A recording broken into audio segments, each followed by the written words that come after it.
देहरादून की, जहां forest guard भर्ती मामले से जुड़ी बड़ी खबर आप तक पहुंचा रहे हैं। नकल से बरी हुए अभ्यर्थियों के चयन प्रक्रिया पर अब रोक लगा दी गई है। आयोग ने एक बार फिर से अभ्यर्थियों की भर्ती पर रोक लगाई है, जहां नकल मामले से बरी हुए 9 युवाओं को आयोग ने बुलाया था और ऐसे में आयोग ने अभ्यर्थियों को सत्यापन के लिए भी बुलाया था, जहां बेरोजगार युवाओं ने एसआईटी रिपोर्ट से आयोग पर बनाया था दबाव। और इसके साथ ही आपको बता दें कि इस पूरे मामले पर आयोग अब सुप्रीम कोर्ट में रिव्यू पिटीशन दायर करने जा रहा है। तो एक बड़ी खबर, जहां नकल से बरी हुए अभ्यर्थियों के चयन प्रक्रिया पर रोक लगा दी है। आयोग ने सत्यापन के लिए अभ्यर्थियों को जब बुलाया था तो तमाम तरह की यहां पर महत्वपूर्ण बातों का जिक्र किया गया और ऐसे में आपको बता दें कि बेरोजगार युवाओं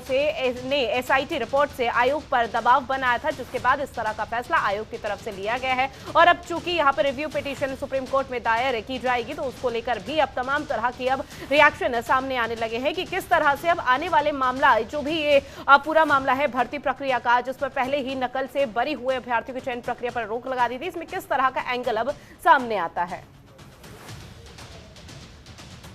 एक बार फिर रुक करेंगे संवाददाता हरीश का। हरीश, इस पूरे मामले पर लगातार देखा जा रहा है कि लंबे समय से सुनवाई चल रही है, तमाम तरह की जांच पड़ताल चल रही है, लेकिन अभी तक किसी भी तरह की जो महत्वपूर्ण साक्ष्य है वो हाथ लगते हुए नजर नहीं आया और अब चूंकि नकल से बरी हुए अभ्यर्थियों की चयन प्रक्रिया पर भी रोक लगा दी गई।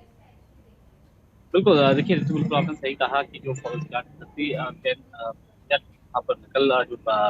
नकल में जो पकड़े गए लोग थे, लगभग यहाँ पर 9 लोगों की अगर बात करें तो 9 लोगों को यहाँ पर बरी किया गया है। अगर हम बात करें तो अब जो आयोग है,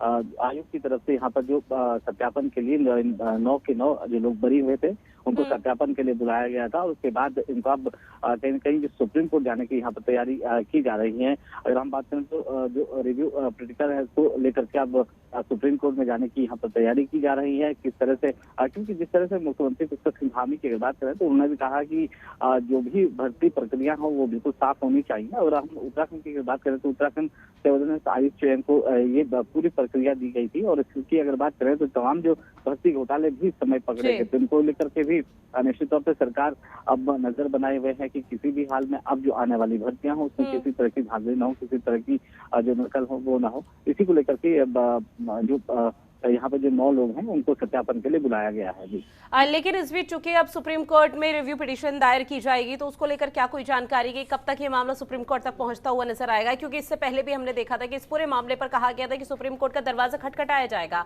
लेकिन फिलहाल किसी भी तरह की यहाँ पर कोई तस्वीर क्लियर होती हुई नजर नहीं आई। बिल्कुल देखिए, सुप्रीम कोर्ट में रिव्यू पिटीशन देने की यहाँ पर बात की जा रही है। बहुत जल्द इसमें जो साक्ष्य हैं वो तैयार किए जाएंगे, जो फाइल है वो तैयार की जाएगी और जो भी इसमें गवाह हैं उनको भी यहाँ पर रखा जाएगा और बहुत जल्दी इसमें जो पिटीशन है वो दी जाएगी। लेकिन इससे पहले जो यहाँ की जो प्रक्रिया है वो यहाँ पर समझनी बेहद जरूरी होगी, क्योंकि जिस तरह से जो 9 लोग हैं जिनको बरी किया गया है उनका यहाँ पर सत्यापन होना है और सत्यापन के बाद ही जो भी पिटीशन है वो उसके बाद तैयार की जाएगी और उसके बाद बहुत जल्द इसमें जो सुप्रीम कोर्ट जाने की तैयारी की जा रही थी। बिल्कुल हरीश, आप हमारे साथ बने रहिए और भी खबरों पर आपसे अपडेट लेंगे।